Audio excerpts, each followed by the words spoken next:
Japanese. Konnichiwa, live from Tokyo, Japan. Boom, baby. We are live. It has been a while. What is up, everybody? I have literally not live streamed since January 2nd. And we're here live in Tokyo, Japan with none other than the man, Mr.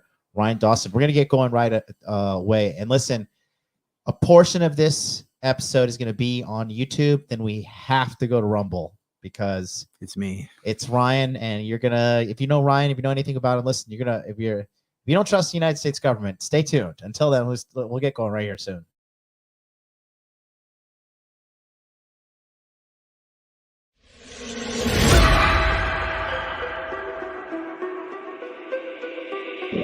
Make money, make muscles, learn game. If you're listening to me, you're a hot dude. The hot dude life is not about your physical appearance. The hot dude life is a mentality.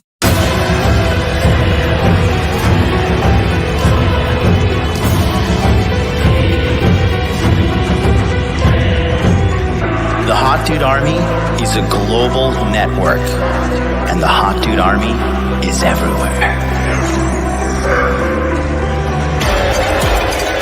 Decrease your judgment of others and increase the judgment of yourself.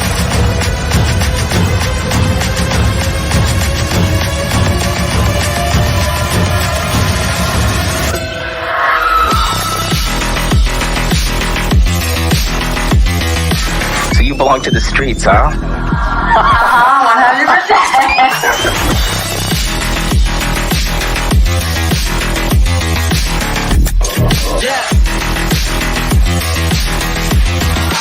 It starts with learning dating, and then you move on to something to push humanity forward. That is the philosophy of modern life dating.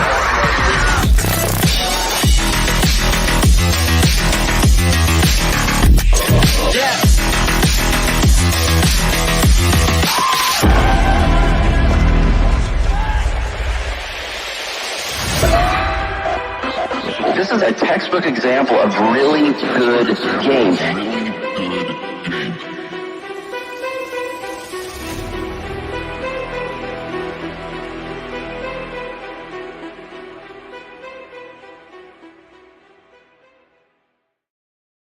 You heard it there, endorsed by Rollo Tomasi himself. This is textbook good game. It's good to be back, guys. How's everybody doing? Hope you're doing well. I took some much needed time off. I think we should just jump right into it. We're here with my good friend Ryan Dawson. It's good to be in the flesh, dude. Yeah, man. Yeah, we've been talking for a while. You linked up with Sneeko the same time I did. Yeah, around last April, I think. Yeah, I started the trend of beating him up, and then all these other influencers, Bradley Martin and now Sean Strickland. Well, Sean Strickland's not an influencer; he's a champion. So we're here to talk to you guys. Do a little interview here with Ryan. We're live here in Tokyo, Japan, in the Tokyo studio. Ryan, let's just jump right into it. So, how would you describe yourself? And keep in mind, we're gonna keep it light for like the first segment here on YouTube, and then we'll go ham on Rumble. We'll go ham on Rumble for sure. Good boy, of course. Yeah. Shout out to everybody watching us Rumble. We're also live on Rumble right now with Mr. Ryan Dawson, and then we're gonna fly everybody over there a little bit later. Yeah, we'll be jumping there because that, unfortunately, it's very hard to talk about anything serious, especially politically, on YouTube because they'll ban you over nothing. So, yeah, and I'm on the wrong side or whatever of all those things. So Yeah, whether it's the Mexican beer, you know what I'm saying? yeah. Or Did you? No. Good. Of course Very not. good. Very good. No, I didn't do. No. I'm not retarded. So I understand that some people didn't want to and had to though for jobs, Right. travel, so on. And I think that's what happened to Kevin Samuels. He had to do that to fly around, and I think they nicked him. Anytime I hear heart attack, because he was uniting the black community, and they can't have that.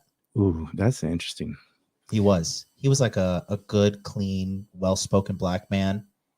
Good, clean teeth, good-looking guy, really smart, eloquent, has a track record of corporate success as well as entrepreneurial success, and then holding women accountable. That's what he went viral for, is holding women accountable. And I'm a little bit of a conspiracy theorist myself. I mean, I knew him. So Yeah. how did you know him?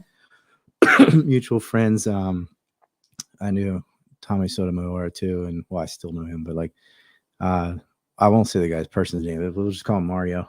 Mm-hmm. There's a common contact between all of them. Kevin Samuels, he was a good man. I think he did a lot of good work. So, but yeah, again though, how would you describe yourself? What do you? Well, I'm very different from that field. I'm more a geopolitical analyst. So what's gotten me in the most trouble, I assume, is probably the opposition of Zionism and all facets of that, which can't be explained on YouTube. But a lot of people know me from my work on September 11th. Another thing you can't talk about on YouTube. Mm-hmm. My research into Jeffrey Epstein. Another thing you can't talk about on YouTube. I have gone after a lot of these pedo rings, from Peter Nygaard to Jeffrey Epstein. My co-host and I have been talking about a thing that P. Diddy and stuff are in trouble with right now. Yeah. Another thing you can't talk about on YouTube. Like it's gonna get spicy on Rumble. It's gonna get spicy on Rumble. How Hollyweird is, Yeah. And it's more pervasive than anybody realizes.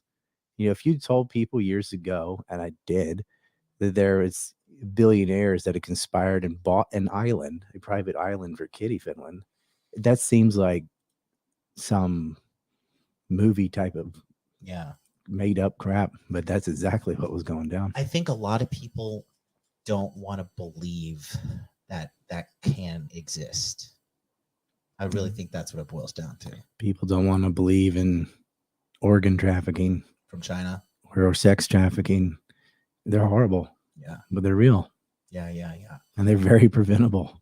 So you're a geopolitical analyst, I would say, and you kind of low-key went famous because you absolutely crushed Destiny in a debate that you guys did. I don't know. Yeah, I don't know why. I don't know why anybody paid. I didn't think anything of that. Mm-hmm. It was something called Clout, and it was like a debate tournament. Mm-hmm. And I don't feel like I had any serious opponents. I think what happens is there's lots of people like me, but people don't know who they are because they're not allowed on social media. And so what happens is these midwits play King of the Mountain because they're the only ones that are allowed to talk. Mm-hmm. And I thought I was very cordial and polite. He debate me about Syria, and he didn't know anything. I actually thought he was handicapped because he kept bouncing around and stuff. I learned later he's like an Adderall addict, but yeah, whatever. I talked to him again about, I think it was on Ukraine, him and some, I think the guy's name was Michael. I forgot his last name. Sorry, but Michael Sartain. Are you talking about it Fresh and Fit or? Yeah, it's on Fresh and Fit. I did not know I was having a debate either. I just got off the plane from Korea and then drove down there. So this first Destiny thing, when you crushed him, and shout out to Waking the Mirror for following us right now. When you crushed him, what was this? It was like a tournament, and you just both happened to both enter it? Randomly? Yeah, I think he was either the final or next to the final person or whatever, but he just didn't know what he's talking about. And I don't like framing debates like, ooh, you got owned or whatever. Like, I'm just there to say the truth. Mm-hmm. Like, I care about what's right. I don't care who's right. If someone brings up new information that I didn't know, I'll go, okay, and just change my mind. I think all this egotistical crap gets in the way. Now, I know other people enjoyed how well he got handled because later I learned like what an ass clown he is, but I knew nothing about the guy. Mm-hmm. But then, like, after he got clean, he didn't know what he just was over his head at a topic that I know very well. He went around shit talking about me. I'm like, you don't know me at all. What was he saying? Just, they accused me of being like the Nick Fuentes type racist and denying the moon landing and conspiracy stuff. I'm like, if you had any clue how much I hate those people, like, the moon landing. I am always arguing with what I call the kook movement, like airplane deniers and those kind of people and flat earthers and stuff. I'm like, I don't argue. There's a certain level of stupid that's not. It's like arguing with a donkey. Do you know the tiger and the donkey story? No, what's that? I love this story. I'll tell the story fast. There's a tiger and a donkey arguing about what color the grass is, and the tiger's like, the grass is green, and the donkey says, no, the grass is blue. they're going back and forth. And it doesn't matter how many examples the tiger gives and the green insects, and it doesn't matter. Donkey's just hee haw, hee haw. So they take it up to the lion and the judge. And the donkey says to the lion, will you tell the tiger the grass is blue? He keeps saying it's green and it's so annoying. Da da da. And the lion says, surely the grass is blue. The tiger will be punished with silence for 3 months. And the donkey's all happy, skipping away, laughing. And the tiger says to the lion, I'll start my punishment, but you have to answer this. Surely, Your Majesty, you know the grass is green. And he says, indeed, the grass is green. Then why am I being punished? And the lion turns to the tiger and says, surely a creature as noble and intelligent as you already knows the grass is green and should not waste their time trying to convince a donkey, much less bringing this matter to me and bothering me. I see. You don't argue with donkeys. Don't. You either kill them or ignore them. That's all. That's how I feel about flat earthers. Stupid Like, people I'm to not be avoided. wasting my time on anything that low. So are you not? Do you know who John Zerka is? He's a big anti. Yeah, I do know who he is because I was on a stream with Sneeko and Pearl. And this guy came on. I didn't know who he was then. He seemed like high on cocaine. And just saying the dumbest shit. And I'm like, you guys think this is entertaining, but I just think this is a headache. This is a waste of my time. I don't like to associate with junkies, you know? And at the end of it, I was like, just come over here and get knocked out. And he went and talked mad shit. Chris didn't come. And that's not even a 12-second fight. The guy can't fight at all. Was this live in Miami? No, I was in Korea. That's why it was so stupid. I'm like, I don't even live over there, and I ain't gonna go fly to another country to hit somebody and then fly home. Yeah, he got exposed when that HS Tiki Taki guy beat him up. Dude, that guy, he's never trained in anything. He's just a drug addict. I don't know why Sneeko had him on. I don't know why he has him around him at all. Eventually, he stabbed him in the back enough time. I think he kicked him to the curb. I'm like,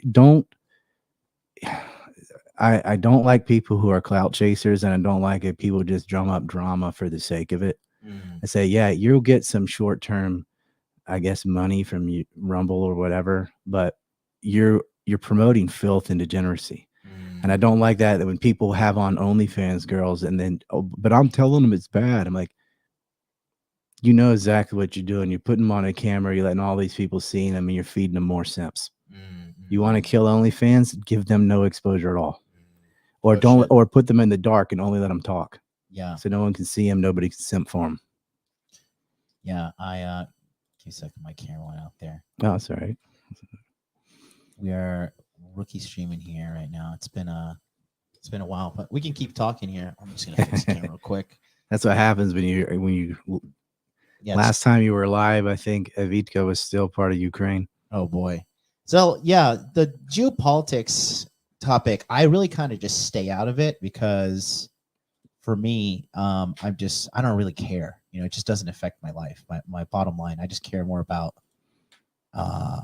fixing my camera. No, just I care about, like, you know, just enjoying my life and succeeding, you know, executing my business plans. I think people can get really pessimistic about the current state of life when honestly it's kind of like been the best. It is the best time to be alive right now. Depending on where you live, like it. Yeah, well, people watching us is what I mean, you know. I would say though that it does affect your life. For me, it's a moral thing. I genuinely care. What's going on? No, I'm just typing in the chat. It just sickens me to watch people starve to death in Yemen or get their legs blown off in Palestine, and I feel like I can devote this many hours to that to try to reverse it. But even if it's like, oh well, I can't do anything about it anyway, I'll focus on myself and, you know, help my family, and that's all good. But the geopolitics affects everyone. I mean, even when it comes down to the price of gasoline, or you know, the goods or the immigration in Japan and the things that are going on relates to all these conflicts. We don't the world's not as big as it used to be. And so they're like, oh, that doesn't matter until it does, and then it's too late. Say, well, that wouldn't have happened if that hadn't happened, which that wouldn't have happened. So like even this war between Russia and Ukraine, that has affected grain prices and oil prices in places like Egypt and Sudan, which has caused a refugee crisis, which is then they end up in Europe. And like, it does affect you even though you might not see it. Yeah. Well, I want to ask you about the episode, because you did an episode with Fresh Fit where you talked about 9/11, right? I think I did 3. Was it on YouTube or was it Rumble exclusive? Well, it's not because of them, it's because of YouTube. We were on YouTube for a little bit talking about Saudi Arabia, but when it got to Dem Boys, we had to go to why Rumble. don't we start there? Let's talk about Saudi Arabia. What exactly Saudi Arabia is? Are you saying is connected to 9/11? Yo, you want to hear 9/11s? Okay. Yeah. So this is not some Alex Jones nonsense either. This is what's amazing to me. Our own government admits a lot about 9/11 and the Kennedy assassinations. The United States government. That the media doesn't. But in our own JIS report, the Joint Inquiry Investigation by the Senate into 9/11, they admit that 2 conduits, Omar Bayoumi and Osama Basnan, were used to give financial and logistical support to 9/11 hijackers. And the origin of that money came from the Saudi royals, Prince Bandar. How did they track that money back to them? Bank wires? Or? There were bank wires. Prince Bandar's wife gave it to the wife of Omar Bayoumi. And then those 2 gave it to Osama Basnan and his wife, Modi Duquette. And then they gave it to Nawif al-Hazmi and Khalid al-Midhar, who were on Flight 77. They lived in Culpeper. I mean, they were going, or excuse me, Culver City. Sorry, they were Culpeper, Virginia first, but then they went to Los Angeles, and then down to San Diego, and they had them traced. They even had a mole for a while. They had a GIT agent. And these people, this isn't just a little bit of help. They got them an apartment. They lived there with them, and then they lived adjacent to them after that. And the FBI field offices had wind of this. The CIA had bugged the cell phones of the whole Hamburg cell and another cell in Yemen. They got fast-track visas out of the Jeddah, Saudi Arabia. That should never have been allowed. Wait, Hamburg, Germany? Hamburg, Germany is where Mohammed Atta's cell was. So there's different cells for each of the hijackings. They compartmentalized it. 3 cells for 3 planes or what? So, well, there's 4 planes. So one hits the North Tower, one hits the South Tower, one hits the Pentagon, one was taken down in Pennsylvania. Oh, and so you get 4 different cells. Who got the one in Pennsylvania? The Air Force? No, the passengers took it down. No way. Yeah. Oh, that's right. It was 3 men. I remember that. One of the guys. They didn't have as many hijackers on that flight as the others. And what's interesting about that is the alleged pilot hijacker was supposed to be this guy from Lebanon, the only hijacker from Lebanon, and his name was Ziad Al-Jarrah. And yet we have the black box from Flight 93, so it has a recording, and you can go see the transcript for the Moussaoui trial that lays out everything that was said in the cockpit. I have no way to fact check you. I'm just like, I'm not making this up. People can fact I'm not saying you are, but I feel so stupid listening to this because you just know this shit. Well, this is so big. Well. I think this is the biggest event in our life, probably. Yeah. I was for Americans when it happened. I think it was 21. I was 16 in ROTC when I was in ROTC class, Navy ROTC. I was near the Pentagon actually, but so what's odd about that though is even the other hijackers do not refer to the pilot as Ziad Al-Jarrah. They're called him Ghamni, which is another person that was on the plane, which meant that not only did they not have a 5th man, they might not have had a 4th man, because this could be a massive coincidence. What I'm about to say is going to blow your mind, but the kooks came out right away acting like the plane had disappeared or been blown up in the air or anything, because they don't want you to know about the black box, and they don't want you to know about the level of debris that was found. Some pieces were blown a quarter mile away, whatever. That's not uncommon, because they're not trying to land a plane. They crash it on purpose, which is very different and looks very different than when somebody tries to at least put the landing gear down and land at an angle. And, usually the tail survives. They spike this in the ground full speed. Which one was this? The Flight 93. The guys who took it down? They were like, flip it upside down, up, down, down, shake it, because the passengers were attacking them. And there was a judoka on the plane. Yeah, I know. It was a white guy. I've seen that. Jeremy Glick, yeah. And they spiked that plane in. But so a lot of debris was found. Almost 90+% of the plane. Planes are mostly tubes, mostly empty. The wings get annihilated because they're full of fuel. But there's other things. There's a few parts of the fuselage and the seats and pieces of passengers. Gruesome. But they found a passport, which is not impossible. Yeah. It's improbable. Yeah. But paper can survive that if it's buried under other stuff. And it just had a little corner burn on it, and it said Ziad al-Jarrah. The only evidence of him being on the plane is that's the passport they happen to find. Not on the transcripts from the black box. His voice isn't on there, and no one refers to him when they're talking to each other. Can we listen to that transcript or no? It was played for the families of the people that lost loved ones in '93. You can read it. You can't listen to it. No, you'd have to go to a SIF facility, which is odd. It's like, why? What else? You can read it. Did you leave something out? What's going on? I've heard it. Billy in the chat, send me a message on Telegram if you could find these Flight 93 transcripts. I just want to check them out. Billy, you're going to be my Jamie for this episode. Here we go. Like Rogan's Jamie. Yeah, that's wild. That's wild. That's wild. Yeah, do Moussaoui trial transcripts, Flight 93 or something like that. He has how did you get info on the wire transfer to fund the operation? From Hugh Well, Hefner. let me finish this point real fast. Yeah. Here's the mind-blowing thing. Months later, this is still in 2001, it is uncovered a Israeli spy ring in Lebanon, where he lived. And lo and behold, not only did this guy have family working for the Israelis, they worked in Israeli intelligence. Mossad? Yeah, Youssef al-Jarrah and Ara al-Jarrah, not Mossad, were working their equivalent of like counterterrorism, military intelligence. And one had been there since the 80s when Hezbollah was formed, spying on Hezbollah in Lebanon. And they went through their homes and got their computers and everything. So a 9/11 plotter hijacker has cousins in Israel. An Al-Qaeda member has family working for Israeli intelligence.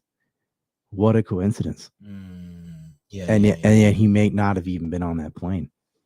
So let's just dumb it down for me, because this is a lot of detail, but why do we assume, theoretically, YouTube, in a video game, Grand Theft Auto, Saudi Arabia, what's the end goal? Why would Saudi Arabia? Oh, sorry, I already talked about Israel, didn't I?